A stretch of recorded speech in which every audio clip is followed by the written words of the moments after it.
Assalamualaikum warahmatullahi wabarakatuh. Kami dari kelompok 3 yang beranggotakan Hisham Waikal, Diki Aryan, dan Deldi Dharma. Baiklah, yang pertama akan saya jelaskan pengertian transportasi ilmu pengetahuan. Transportasi adalah sebuah proses perubahan secara berangsur-angsur sehingga sampai pada tahap ultimate perubahan yang dilakukan dengan cara memberi respon terhadap pengaruh unsur eksternal dan internal yang akan mengarahkan perubahan dari bentuk yang sudah dikenal sebelumnya melalui proses menggandakan secara berulang-ulang atau melipat ganda.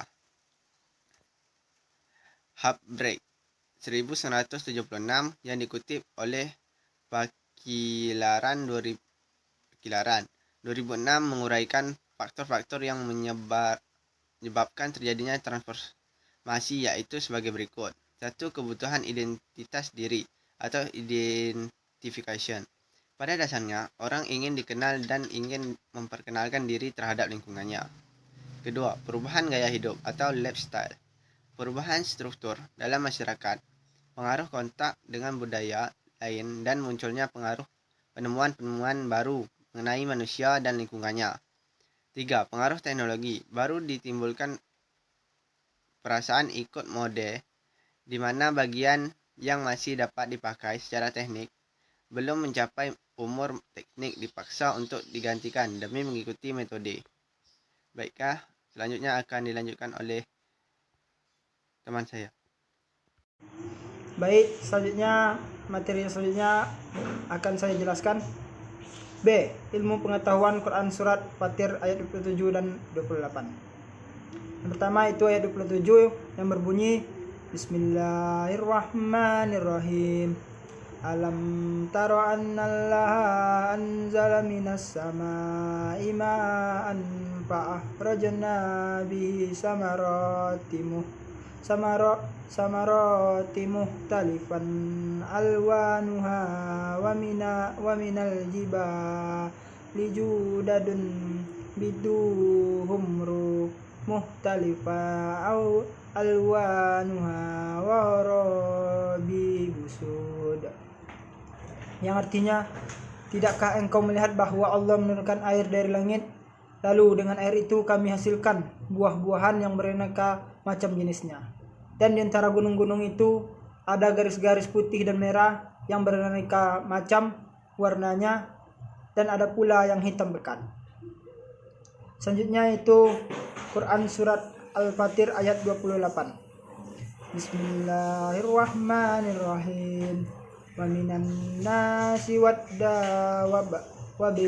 wal an'ami muhtalifu alwanuhu kazzabalika innama yahshallaha min ibadihil ulama innallaha azizun ghafur, yang artinya, dan demikian pula di antara manusia, binatang-binatang melata dan binatang-binatang ternak, ada yang bermacam-macam warnanya dan jenisnya. Sesungguhnya takut kepada Allah di antara hamba-hambanya hanyalah ulama. Sesungguhnya Allah Maha Perkasa lagi Maha Pengampun. Quran Surat Al-Fatir ayat 28. Baik, materi selanjutnya akan dijelaskan oleh teman saya Diki Aryan. Kepadanya dipersilakan. Bismillahirrahmanirrahim. Assalamualaikum warahmatullahi taala wabarakatuh. Baiklah, di sini saya Diki Aryan akan melanjutkan penjelasan dari teman saya, yaitu tentang mengidentifikasi tujuan pembelajaran dalam hadis. Rasulullah Shallallahu Alaihi Wasallam juga menegaskan bahwa setiap individu Muslim, baik itu laki-laki maupun perempuan, berkewajiban mengenyam pendidikan yang layak dan baik, sebagaimana yang disabdakan oleh beliau, An Anas bin Malik qala Rasulullah sallallahu alaihi wasallam talabul ilmi faridatun ala kulli muslim. Dari Anas bin Malik, beliau berkata, Rasulullah sallallahu alaihi wasallam bersabda, menuntut ilmu adalah kewajiban bagi setiap individu muslim. Hadis riwayat Ibnu Majah.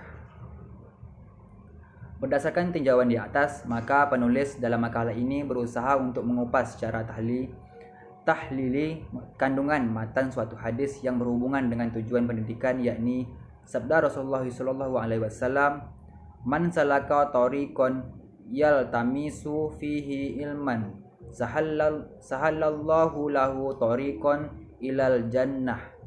Barang siapa yang meneliti jalan untuk mencari ilmu, maka Allah mudahkan baginya jalan menuju surga.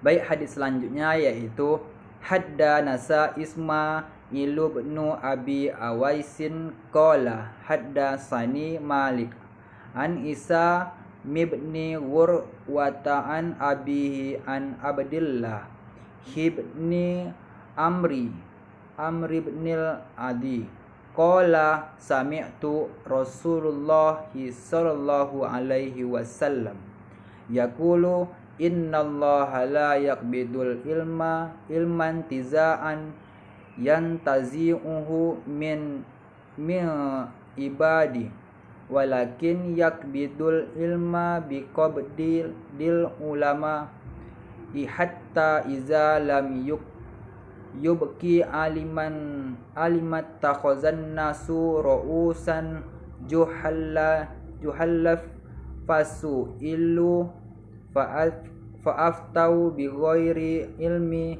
fadhallu wa adhallu qala Firabriyu haddasana Abbasu qala haddasana Kutaibatu haddasana Jariru an Isamin nahwah.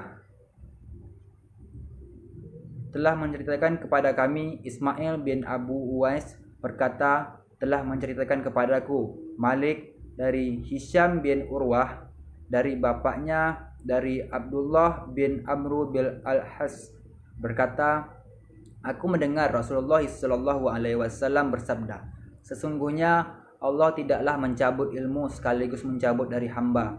Akan tetapi Allah mencabut ilmu dengan cara mewafatkan para ulama, hingga bila sudah tidak tersisa ulama, maka manusia akan mengangkat pemimpin dari kalangan orang-orang bodoh.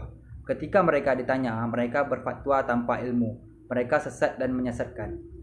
Berkata Al-Firabri telah menceritakan kepada kami. Abbas berkata, telah menceritakan kepada kami.